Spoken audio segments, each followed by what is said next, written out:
I'm Angela Oonk, Director of Development at the Clements Library, and your host. So, just in case you're joining us for the first time, we do use the chat. Just remember to save the settings to everyone so that your comments can be shared by the whole group. And however, since we do use the chat a lot, if you have questions, please be sure to put those in the Q&A section so that they stay together. And you can also see the questions that other people are asking and give them a little thumbs up to upvote them and let us know that those are some of the questions you'd most like answered. We have the live machine captions turned on. You can toggle those on or off or change the size and just play around with your screen a little bit so that you can see the slides and the speakers in the way that you wish. This program is brought to you by the William L. Clements Library, located on the campus of the University of Michigan in Ann Arbor. The Clements Library's mission is to collect, preserve, share, and promote the study and discussion of primary sources related to all aspects of the history and culture of North America and the Caribbean to about 1900. I also want to take a moment to acknowledge that the University of Michigan is located on the territory of the Anishinaabe people. In 1817, the Chippewa, Ottawa, and Potawatomi nations made the largest single land donation to the University of Michigan, offered ceremonially as a gift in the text of the Treaty of the Foot of the Rapids, so that their children could be educated in a Western manner. We acknowledge the history of Native displacement that allowed the University of Michigan to be founded. And today we reaffirm contemporary and ancestral Anishinaabeg ties to this land and their profound contributions to this institution. The William L. Clements Library acknowledges that it has and continues to benefit from the original land dispossession and established hierarchies of settler colonialism. And I just want to note that in the chat, there is a link to the story map about the treaty that the Inclusive Histories program has put together, and it is really wonderful. So if you have a chance to delve into this more deeply, it's well worth it. I also want to acknowledge that today is Juneteenth, and we commemorate the end of slavery in the United States and honor the resilience, achievements, and enduring contributions of Black Americans. It is a time to reflect on our shared history and recommit to the ideals of freedom, equality, and justice. There are some events planned today at U of M on campus. So if you're in the area, you can take a look at the link in the chat. And I know in the chat, some of you were sharing some of your plans for the day, and it was really fun to see the celebrations happening around the country. All right. So we have a poll going, and if you would click very quickly, we'll share the results of the poll as soon as I find it again. There it is. Yay. Um, okay. Share results. So yeah, we were talking about this question, and sometimes in our polls we ask you uh, things to find out your opinions, sometimes to see what you're up to, sometimes to test your knowledge. So it's always interesting for especially our historians and authors to sort of see where people are before we start the conversation. Do you have any comments on that, Kelly? I mean, wow, this was interesting because I was torn about like which answer I would put. Mhm. And I was leaning towards C. So to see that 37% for economic pressure and boycotts is pretty interesting, I think. And I think we have so many examples from history too that point to the success of that.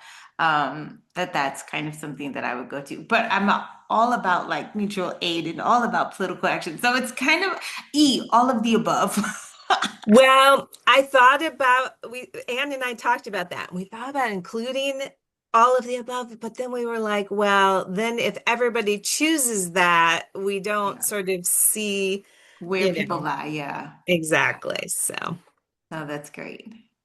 all right. So thank you everybody for participating in that.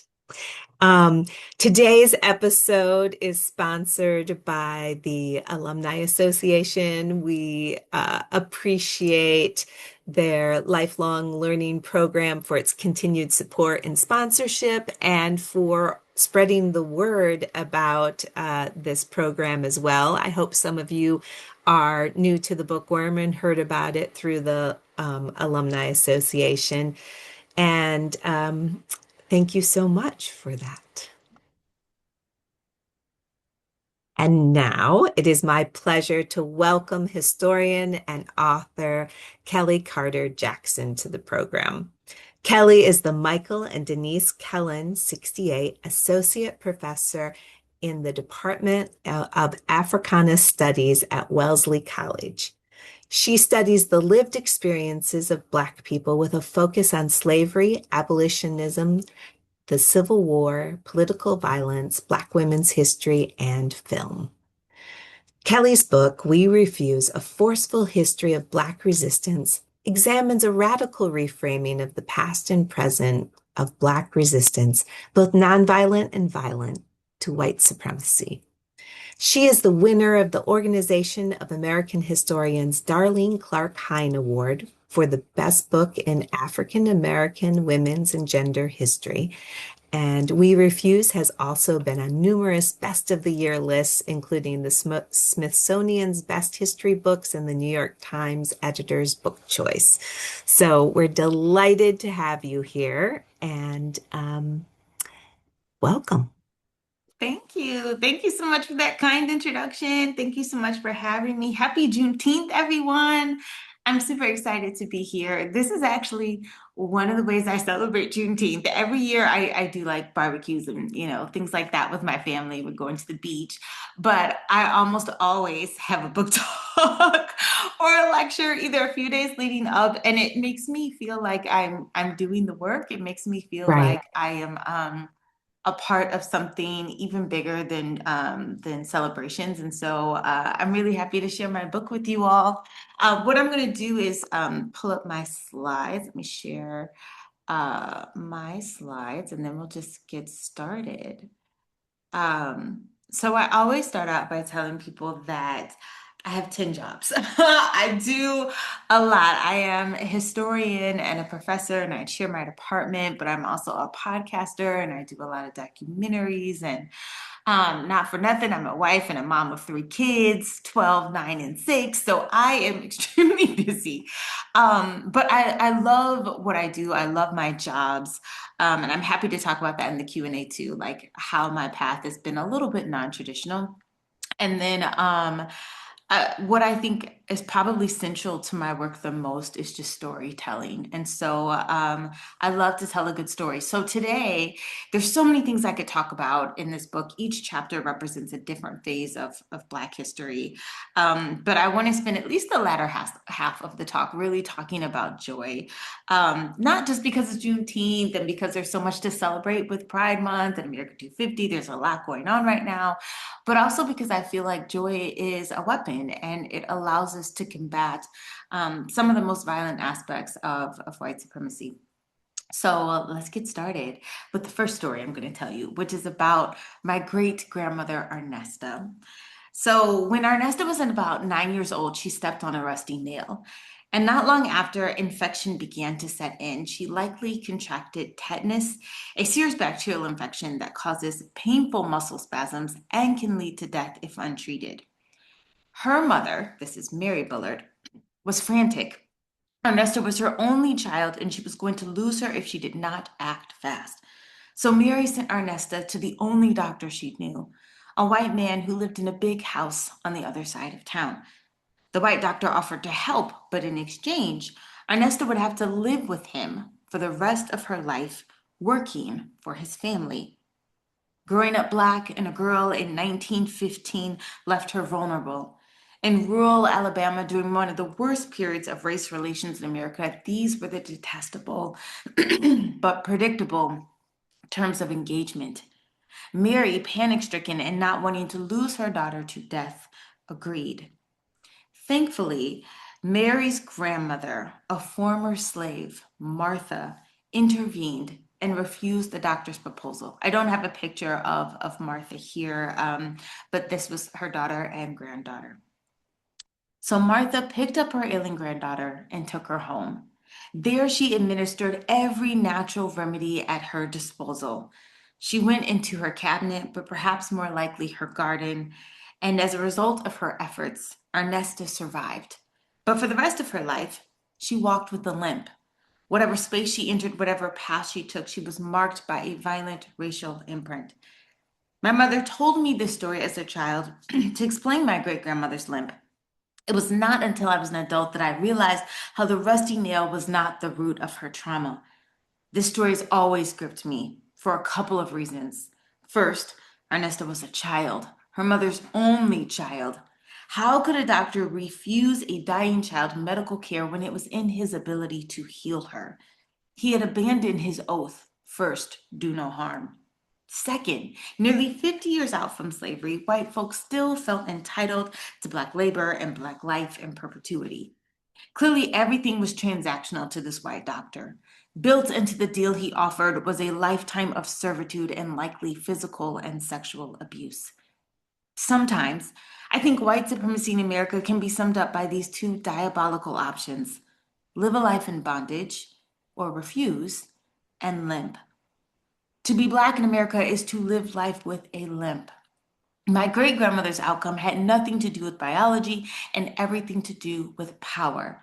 The power of the white doctor to neglect and attempt to exploit a little Black girl who came to him for help. But my book is not about the white doctor or the people like him. In many ways, We Refuse is about my great, great, great grandmother's response, her refusal. It is about her rescue to save my great grandmother, my mother, myself, and even my daughters. Her refusal was not just no, but never. And I think it's really interesting. I just want to pause for a second to talk about these pictures because I learned that Martha only had one child, and that was Mary. And Mary only had one child, and that was Arnesta. And Arnesta only had one child, and that was Edward, my grandfather. And Edward only had one child, which was my mother, Bella. And then my mom had seven kids. So, she broke the mold. She completely broke the mold. But refusal is a forceful no. It is a no that is packed full of energy and meaning. We refuse is similar to Black colloquialisms such as nah, or nope, or not today, Satan, or my personal favorite, oh, hell no. I was recently asked about the difference between resistance and refusal. And for me, resistance is how one responds to white supremacy, but refusal is why. Refusal abhors oppression and insists on defining how humanity should be treated and understood with dignity and respect and decency. Non-verbally, refusal is a halting hand or a pointed finger waving from side to side or a powerful raised fist. It is a barrier that prevents oppressed people from being consumed. And while refusal can be enacted by an individual, as this woman snatching off this officer's face, at its heart, refusal is collective. This is the washerwomen's strike in 1881 in Atlanta. This is why the sentiment behind the phrase, we refuse, persists among subjugated people and is a key refrain in Black feminist politics as well as Native politics. Black women have refused to be invisible or small.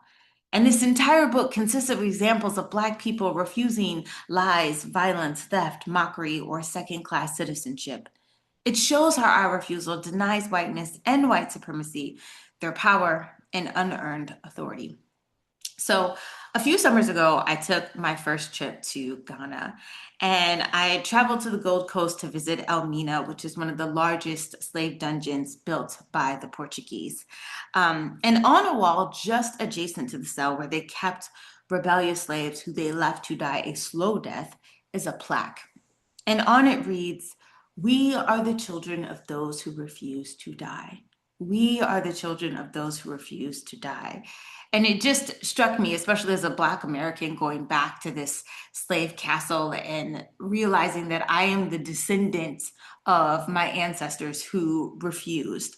And yes, I think it's important to say that these, descendants are of African warriors and soldiers and kings and queens, but also of ordinary commoners, people who just refused to be bound and broken and dehumanized.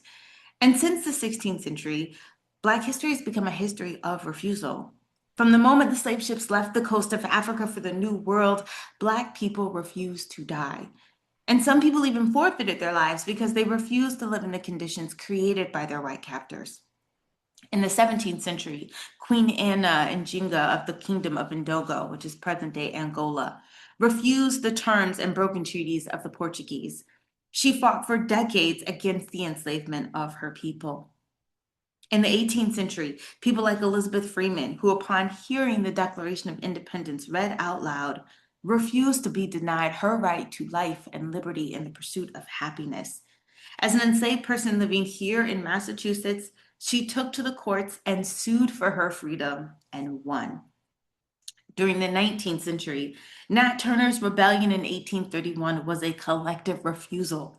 During the uprising, enslaved people killed nearly 60 white men, women, and children.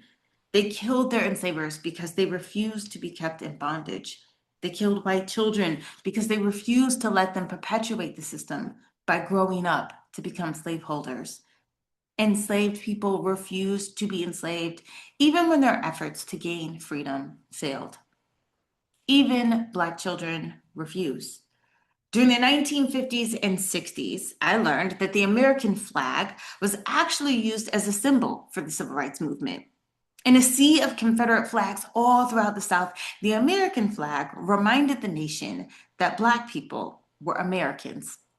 Here, 5-year-old Anthony was protesting alongside his mother for her right to vote in Mississippi.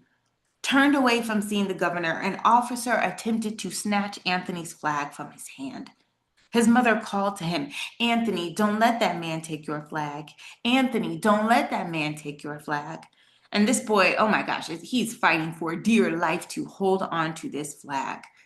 I realized that these are the stories. These are the stories of Black men and women and children who refused white supremacy.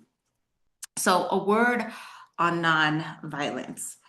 We Refuse offers a fundamental shift in how we understand and talk about Black people's responses to white supremacy.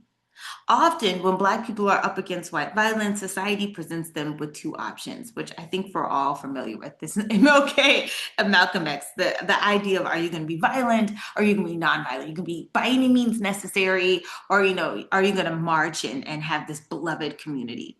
In a contemporary moment, I think we're like, are you going to throw a Molotov cocktail, or are you going to like pray and forgive? Like, we have these very polarized views of how people should respond. But violence or nonviolence, even when we make the choices, nonviolence is based on the principle that one can morally persuade their oppressor to have a pang of consciousness regarding their wrongness. Nonviolence uses compassion and empathy and morality to compel another's humanity. But I take issue with how the binary of nonviolence and violence has controlled the praxis and narrative by which oppressed people must combat their oppression. Nonviolence on its own is not expansive enough to rectify the harm that has been caused by racism. And promoting, celebrating nonviolence as the only acceptable form of resistance is also rife with handicaps. For example, my great great great grandmother, Martha's response or remedy for Ernesta, might fall under the category of nonviolence, since no one physically harmed the doctor for making his proposal. But my ancestors' refusal was complex, and it is too reductive to throw it in a pile labeled nonviolence. My ancestor's refusal was fundamental to her granddaughter's survival. First, she refused the doctor's offer. Then, she sought every natural remedy she possessed to stop the infection and heal Ernesto's body. She did not plead or bargain with the doctor. She did not try to convince him that Ernesto was a child or a human. In other words, she did not protest, march, or picket. Her refusal, remedy, and protection transcended violence or nonviolence. She took the doctor out of the equation. The doctor had no compassion for the child. He could not be morally persuaded. Violence against him would have been a death sentence for them, but nonviolence would have also ensured my great grandmother's death. White supremacy and anti Blackness are always violent, and the constant refrain is for the harmed to forgive violence, forget injury, and forfeit their agency. But, friends, I'm here today to tell you that we have more than two options. Black people need not choose between certain death or a life in bondage. We have, throughout history, approached violence with an array of responses and refusals. So for too long, I think our only model has been that of Dr. Martin Luther King Jr. And as we know, many of King's beliefs have been diluted at best or perverted at worst. American society presents a whitewashed nonviolence that speaks nothing of white supremacy, capitalism, or militarism. And I often find that King's beliefs were not wrong, but merely incomplete. They do not always encompass the full range of human responses that people engage in, particularly in the face of death.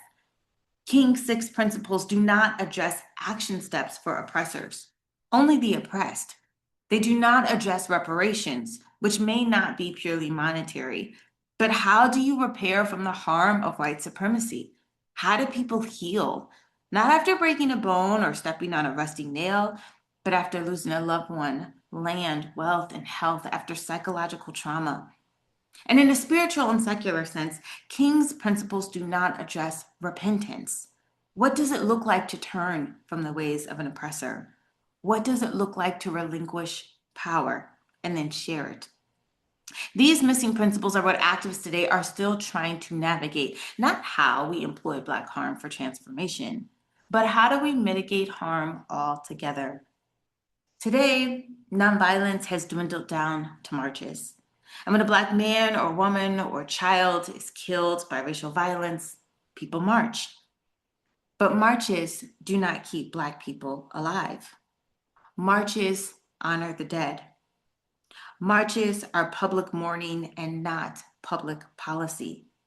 And whenever racial altercations gain traction in the media, pundits and politicians alike are quick to point to King as the model for doing protests the right way. After racial violence results in death, the media's question is, will the protests be peaceful? Or an even more egregious question, does the victim's family forgive the perpetrator? Marches, forgiveness, and peaceful protests are all shorthand for callbacks to King. But nonviolence today means something different than what King intended. Now it is a performance of passive power that almost ensures that those in power never structurally change. White supremacy does not believe in nonviolence because it does not believe in Black humanity. To white supremacy, nonviolence is a scarecrow, and racists rest like crows on its outstretched arms. Nonviolence alone could never sufficiently frighten or endanger political, economic, or social institutions. So, a word on violence. Violence is more than the engine of white supremacy. Violence is an entire ecosystem.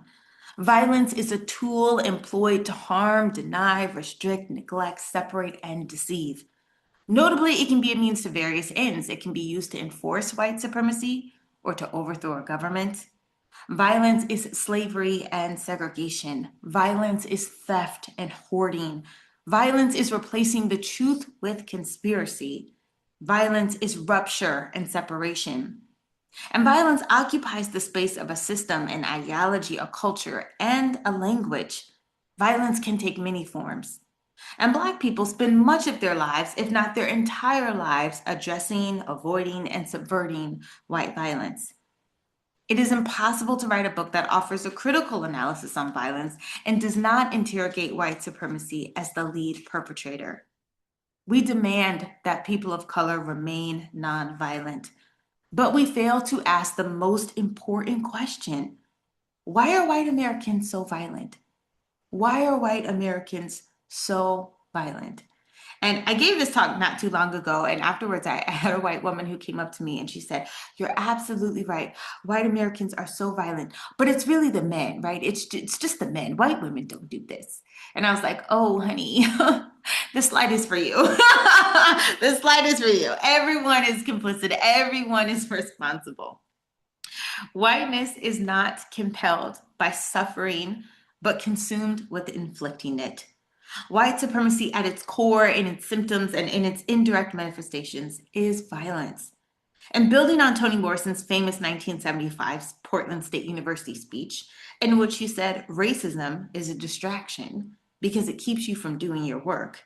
Literary critic Sandy Alexander described anti-Black violence that arises from white supremacy as not merely a thorn in a person's side, it is also a suffocating knee on a person's neck. And during the summer of 2020, she argued that racism was so distracting, it deprioritized a whole global pandemic.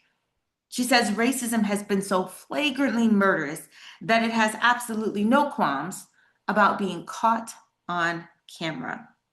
In fact, it will pose for it. And these are very prominent pictures of that were posted of lynchings in the early 20th century.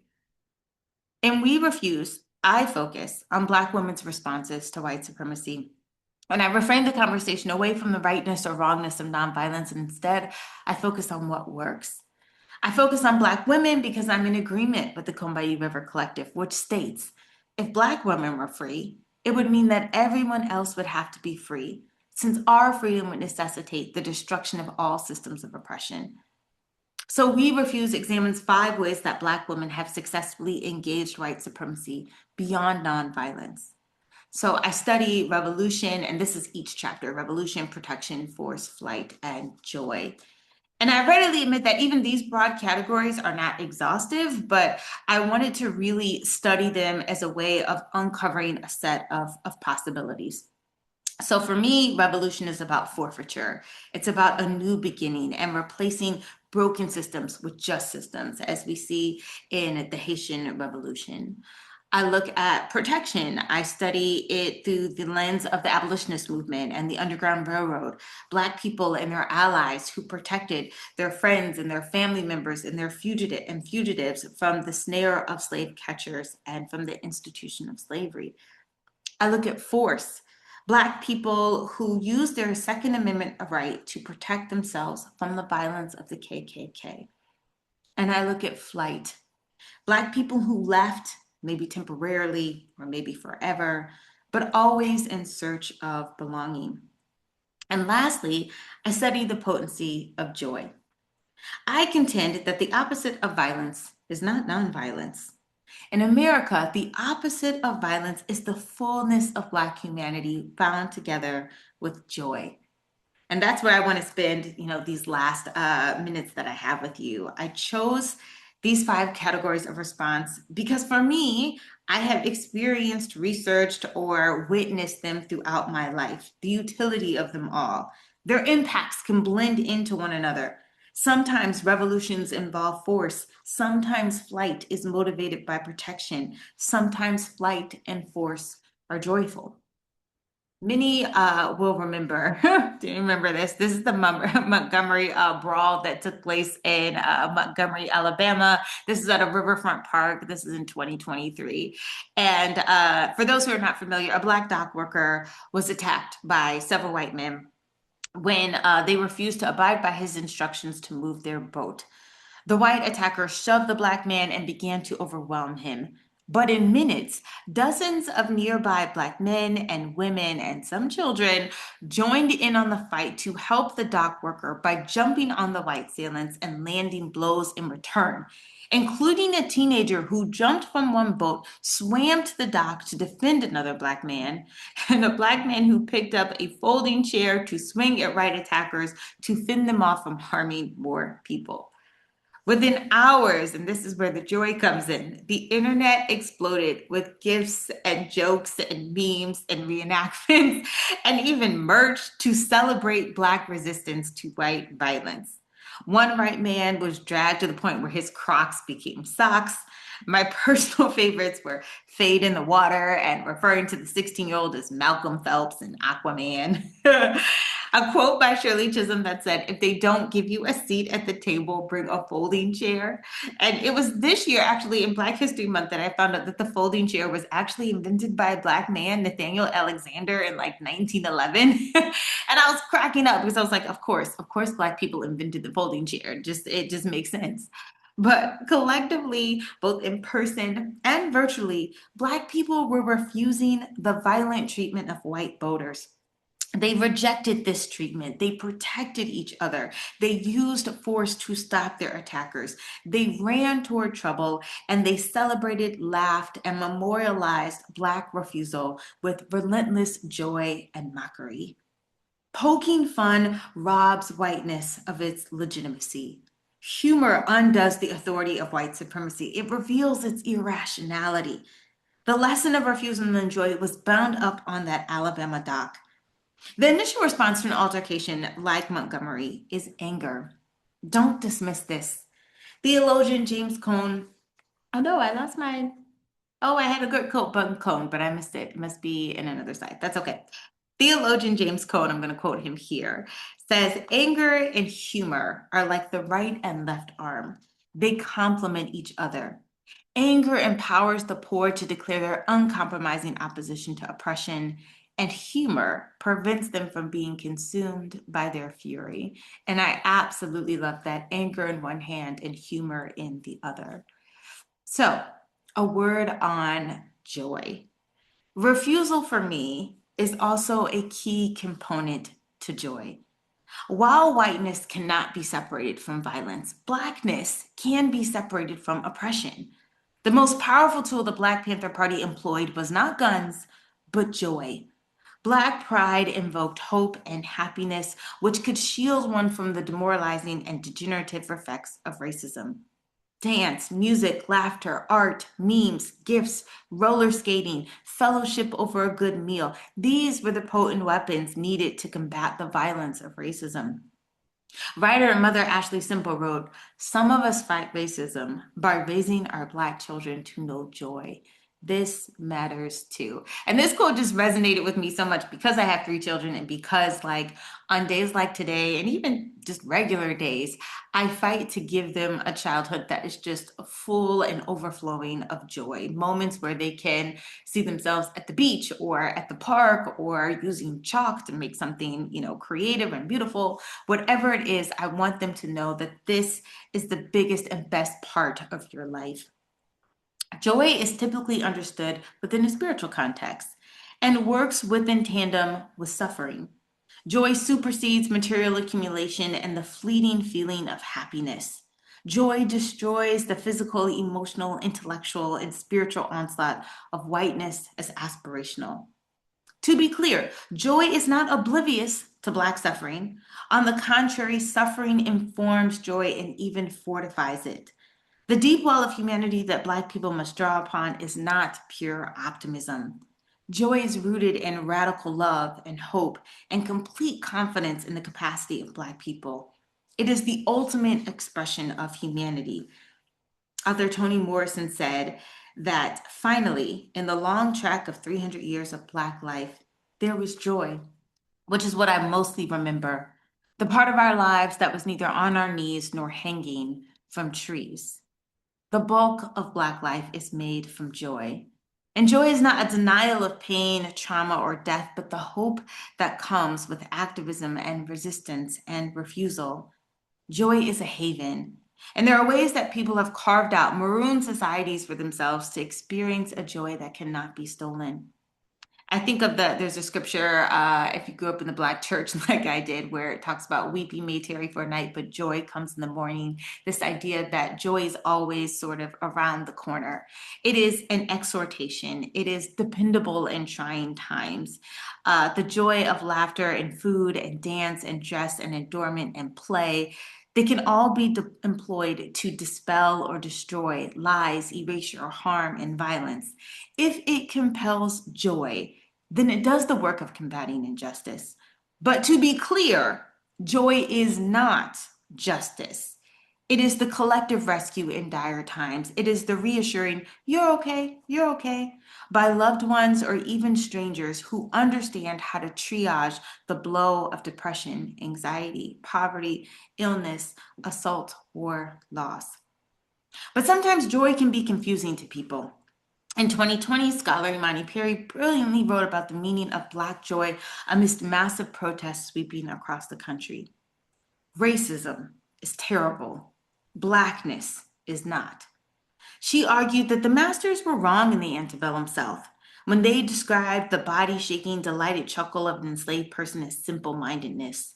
No, that laugh, like our music, like our language, like our movement, was a testimony that refused the terms of our degradation. In the footage of the protest, she says, we've seen Black people dancing, chanting, singing. Do not misunderstand. This is not an absence of grief or rage or distraction. It is insistence. It is insistence. To refuse the terms of our degradation is a masterclass that nearly every marginalized person can teach.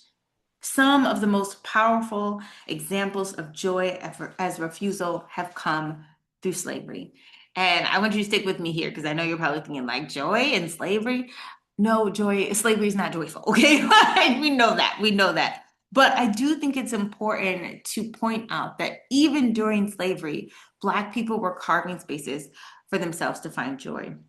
And historian Stephanie Camp writes about this in the story of an enslaved woman named Nancy Williams. Now, obviously, this is not this picture of Nancy Williams. This is a picture of like the low country and slavery. But you'll see why the picture makes sense in just a couple minutes because it's just this beautiful portrait of Black people who are enjoying themselves. You see the banjo, which is a uniquely African American instrument. You see like jugs of either alcohol or wine or rum.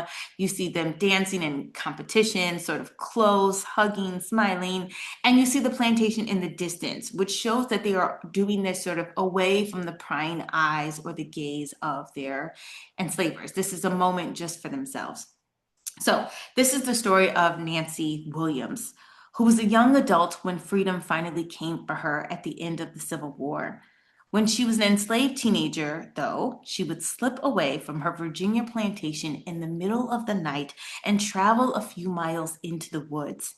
Away from prying ears or eyes, there in the heart of the forest, she gathered with other enslaved people to dance and drink the night away. In African American vernacular, Nancy recalled, "Them dances was something." These dances were also illicit and illegal during slavery. No enslaved person could be off the plantation without permission, and of course, permission to party would have never been granted. Thus, enslaved people had to carefully plan their soirees and hold them deep into the woods in the middle of the night. Some enslaved people brought musical instruments such as banjos, fiddles, and tambourines, and undoubtedly there was a makeshift drum, and just like that, it was a party. Men and women strutted and whooped and hollered with laughter, and Nancy could dance.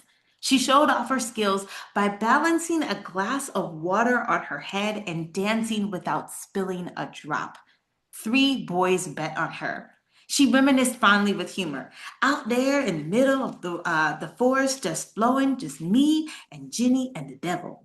Nancy had gone through great lengths to prepare her outfit for the evening. She had dyed her dress yellow and added ruffles. She even made matching yellow shoes. They were ill fitted and they hurt her feet, but Nancy did not care. She was beautiful and adorned by her own handiwork. Even with the painful shoes, Nancy admitted, that didn't stop me from dancing. The joy of dancing and being cute superseded her desire to be comfortable or even practical. When Nancy was asked how she managed to get the materials for her yellow dress and matching yellow shoes, she chuckled, "How I get them? I stole them." She stole all she needed to make her outfit, for additional cloth to the paint she used to color her shoes, and she was not ashamed. In fact, she was eager to tell her interviewer about her ingenuity. Nancy's joy was about the reclamation of her time, labor, and a beauty. Adornment is a form of declaring pride in oneself. Nancy wanted to feel attractive and beautiful. Even her choice of yellow was bold. She wanted to be seen, to be the center of attention, to be the sun personified. Yellow is joy and light. She moved as far away as possible from the muted brown rags of slavery. On that night, she was vibrant and seen, glowing from head to toe in spectacular, warm, joyful yellow, dancing until her feet hurt. Now, there is much to love about this story. I like to think that it's Nancy's off in the corner where she's got, like, the guy who's got his arm around her and she's like talking to two men and she's like, "Oh, you're going to bet on me? I bet you I'll win that bet." Like, I'm just thinking of all the different joy that could come from an image like this. But Nancy had moments during her enslavement that she carved out for herself, for her own enjoyment. She knew if she got caught, the consequences could be dire for all involved. Yet she did not care. She prioritized her own joy, even if only for a few hours. Each enslaved person who showed up at that gathering spot engaged in a physical and emotional form of resistance to their enslavement. Camp argues that enslaved partygoers had a common commitment to delight in their bodies, to display their physical skill, to master their bodies through competition with others, and to express their creativity. They literally pushed past the boundaries of the plantation and their master's will to steal pleasure and even independence for themselves. As an elderly Christian woman, Nancy shied away from approving of her past actions. But it was impossible for her to not look back at this moment of rebellion with a feeling of victory. She was not free, but she did not get caught.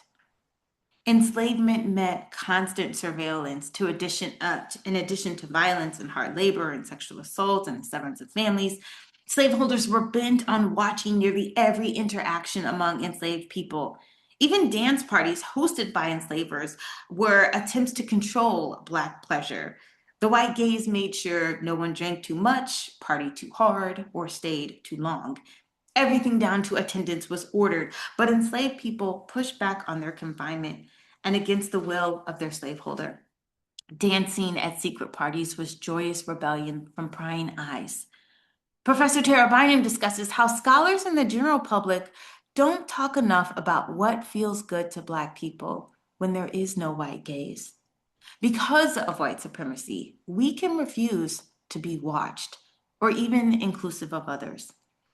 So, okay, I need to wrap up, but I want to talk about how you might be feeling right now because you might not be feeling joyful. If you are like me, you may be thinking about the state of the world, the state of politics, the election, Gaza, academia, the midterms, the state of our climate or healthcare system, the state of our prison system, the state of our educational system. And if you are like me, you might be angry. You should be. Anger is useful.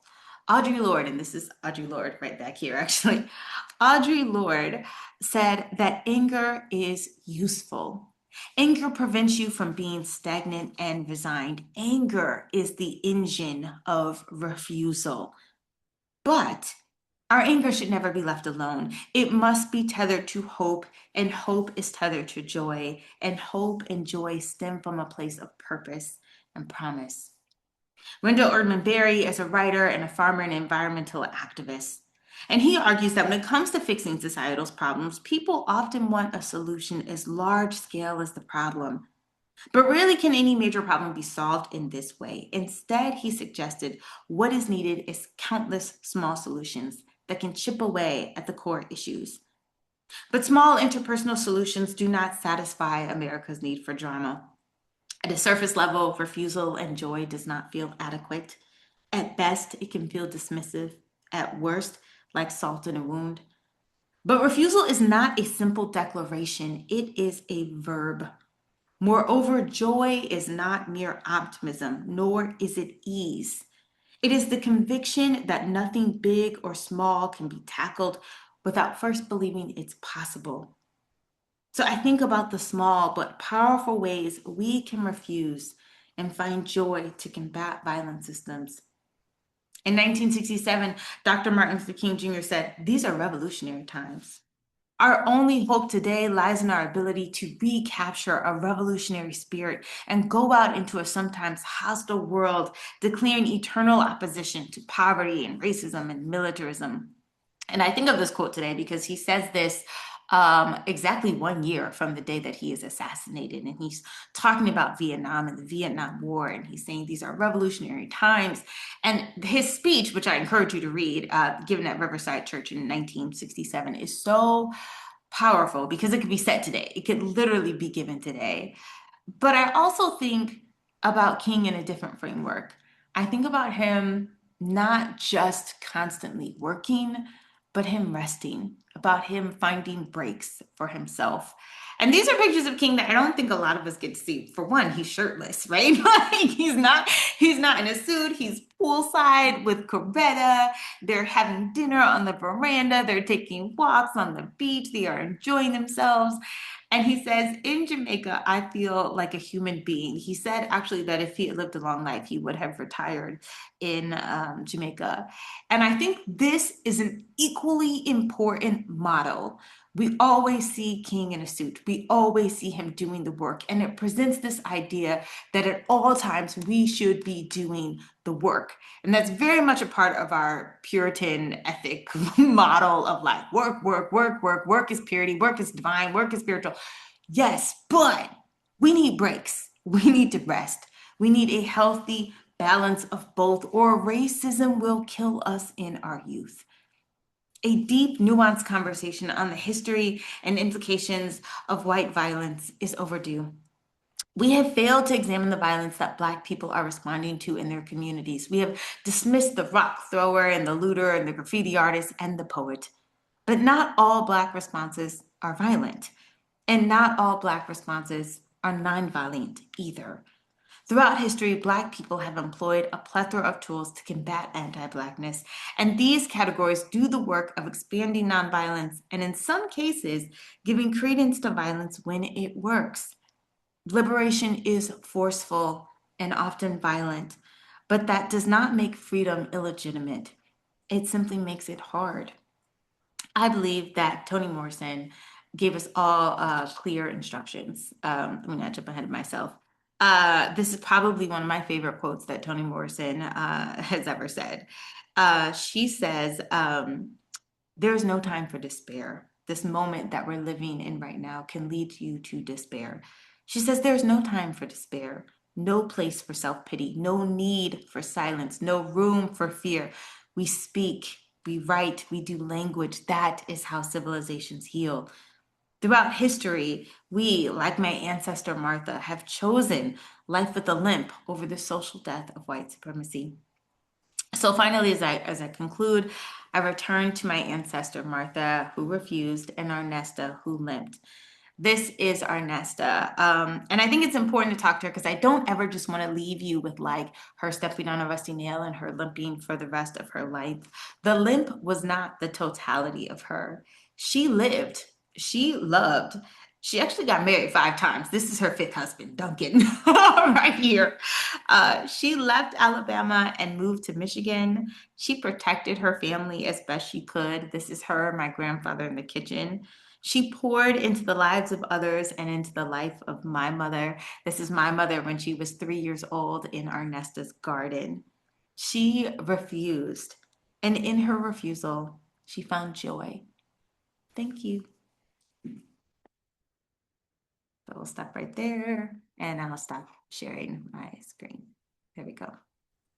Thank you so much. I it's I've been lit I listened to your book, and so I'll just let people know that you read it. And so it's so I just felt like you were there with me. That's great. And even listening to you right now, I'm like, oh, I know Kelly. I A spent lot all of this people feel time like with that her. after they read the book because I do get very personal. It's not a memoir, but people feel like they after hearing my voice, that they know me, and it's a good feeling. I want people to connect with it. I want it to resonate. I want it to feel tangible. Yeah, definitely. Um, I will just remind people to put their questions in the Q&A section. And I have a couple of questions I want to ask you, but I want to see how many questions we get first. And I'm going to make just a couple of announcements and then we'll get to the questions. Um, Oops. Uh, so our current exhibit, Up and Away, is on display Monday through Friday, noon to 4 through August 28th. The exhibit is also available online with some additional content. And of course, we have a variety of tour dates over the summer if you'll be in town and would like to have a behind the scenes tour. All of those links are in the chat. It is the 250th anniversary of the Declaration of Independence. And so we are doing a variety of commemorations as part of the Clements Library. And on our website, you can also see Declaring Independence, which is a little mini exhibit and also has some really good commentary that Greg Dowd did on the Declaration of Independence and, some of the things that were incomplete and we're still working on.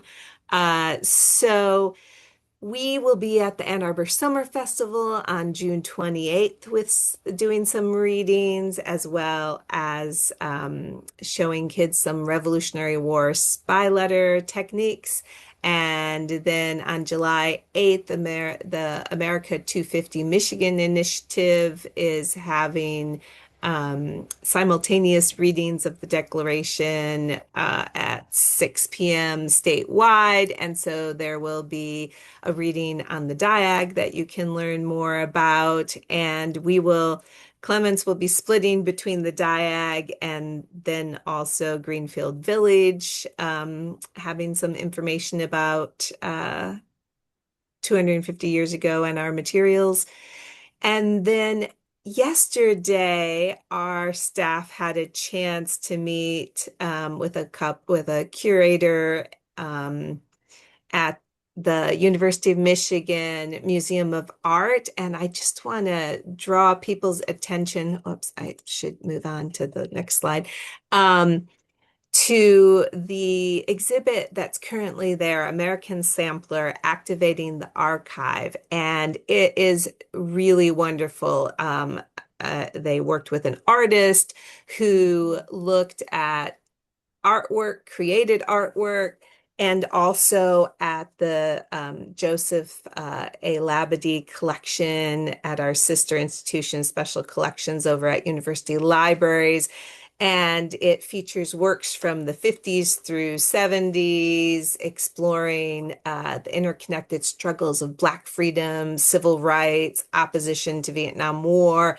And so it just made me think of your work, Kelly, because it's looking at these archival stories. It's Mm. bringing that information together, past and present and future, and just really thinking through those interconnected weavings of everything. So I highly recommend it. Next month, we will have on Barbara Franco to talk about her book, Gettysburg Surgeons Facing a Common Enemy in the Civil War's Deadliest Battle. So if you have signed up for the Bookworm, you'll receive a reminder next month, and you can choose to join us live or in the afternoon after the bookworm. We always send out a link as well as resources, and then you can watch it at your leisure.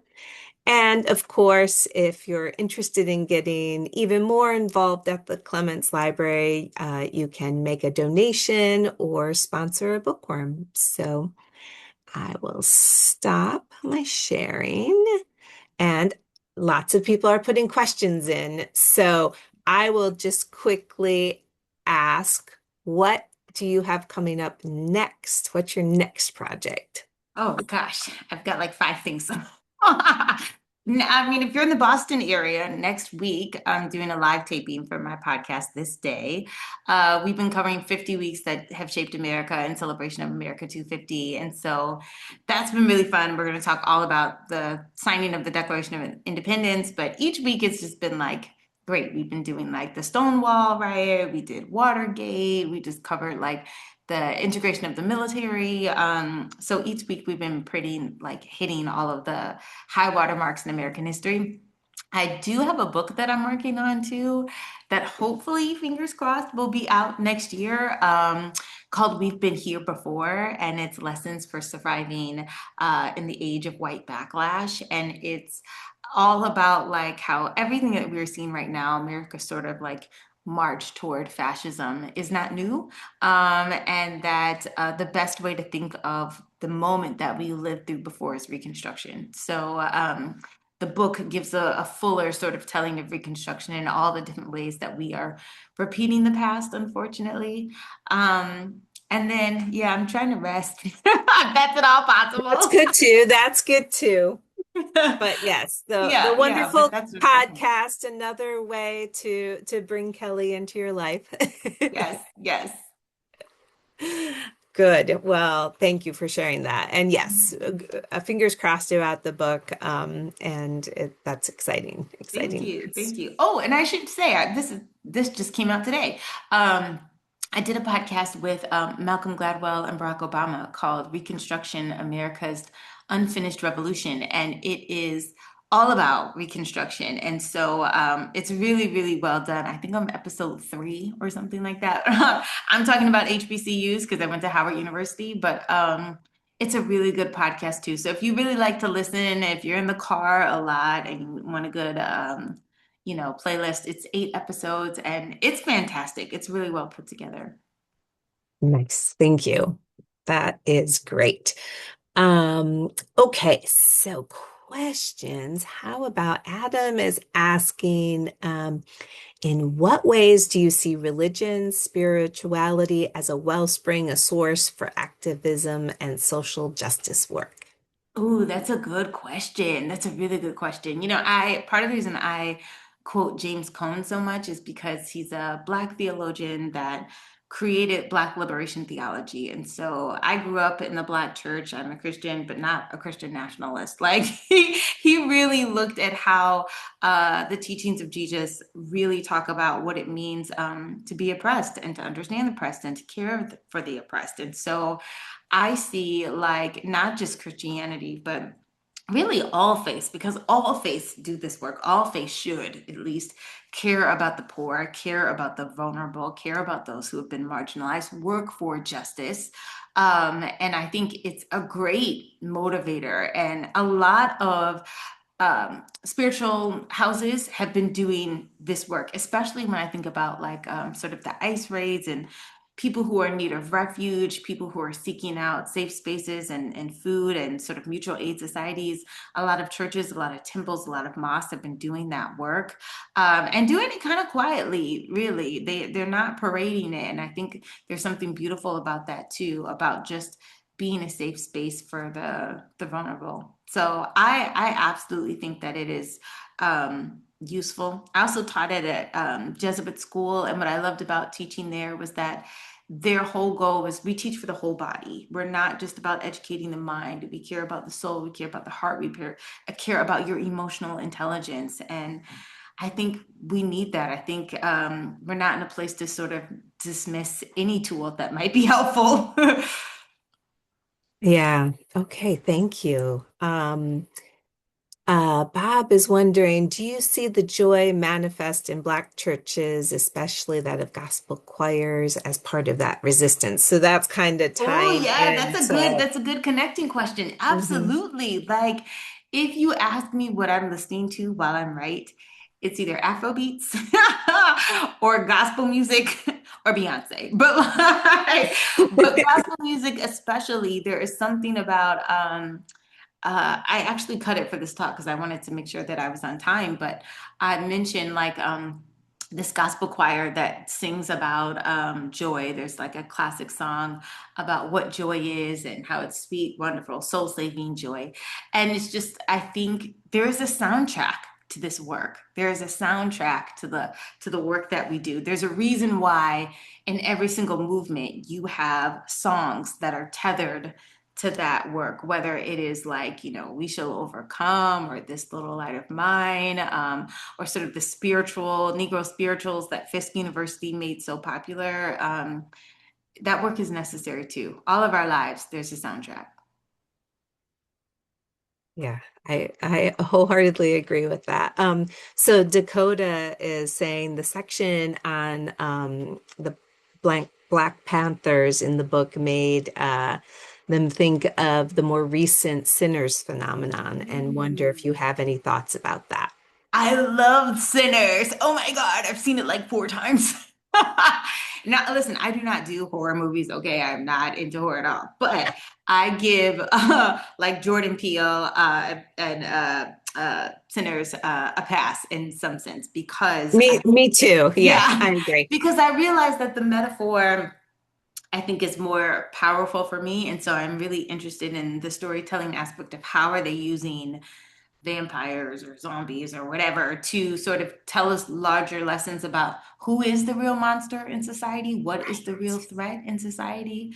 And Sinners does that really well through music. I mean, it shows how like it's a great way of encapsulating how joy and jubilance and dance and music is a weapon, right? It is a weapon. It is how they combat these vampires.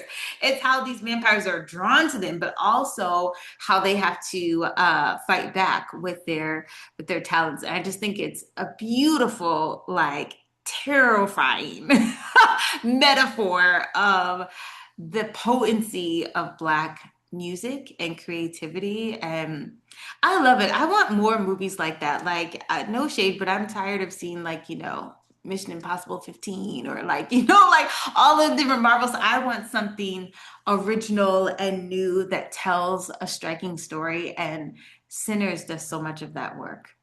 Right. Yeah, yeah. I loved it as well. Um, okay, so that's all of the questions there. I will just ask you one more thing. What Mhm. did you run across, especially if there was something in the archives that you had to cut from the book? Oh, so much. Some of it's going in the new book, so that's good. You Ah, don't waste anything, right? Like, perfect, perfect. but it was hard because I wanted to have a chapter on arson, and my husband was like, "That is too incendiary." No pun intended, but like I thought about the ways that Black people have used arson and fire as a weapon, especially in slavery. They are burning plantations down. They're poisoning the livestock. They are a lot of slave rebellions, especially in the colonial era, because everything's built with wood, starts with a fire. And then I thought about during the Civil War. I mean, a lot of plantations are burned down to the ground. A lot of Confederate structures are burned down to the ground. And then I thought about the 1960s and like burn, baby, burn, and this idea that Black cities all across the country were on fire. Even in our present moment, when I think about Ferguson and the death of Mike Brown and how no one was really paying attention until the quick trip was set on fire. Um, and then all of a sudden, it just becomes national news. And so, while I don't necessarily know that arson like solves the problem, it certainly draws attention and creates consequences in a way that white people don't often have to face. And so, yeah, I wanted to do that, but I decided not to. I also wanted to do like a chapter on just like, I don't know, education or knowledge or something is about like how that's also a tool, like because education is so valued in the Black community, and not just like, college or like a higher degree, but the attainment of literacy, the attainment of knowledge, the ability to be able to see the classroom as a community. Is something else that I'm going to tackle in my next book. Okay. But if I could add, those are the things that I would have added for sure. Yeah. Yeah. There's always something like that where you have to make choices. But And you've got yeah, deadlines. Deadlines are the worst, but I feel like deadlines give us boundaries. You know what I mean? You can't write about everything. And right, right. sometimes it is better to have a book that is just out in the world than to have a draft of something perfect that no one ever gets to see. That is very true. Yes, so true. So, well, we're glad that it's out in the world, your book, We Refuse. And thank you so much for talking with us this morning and taking a little bit of time away from your Juneteenth celebrations. No, this is part And of my Juneteenth celebration. perfect. Yes, yes.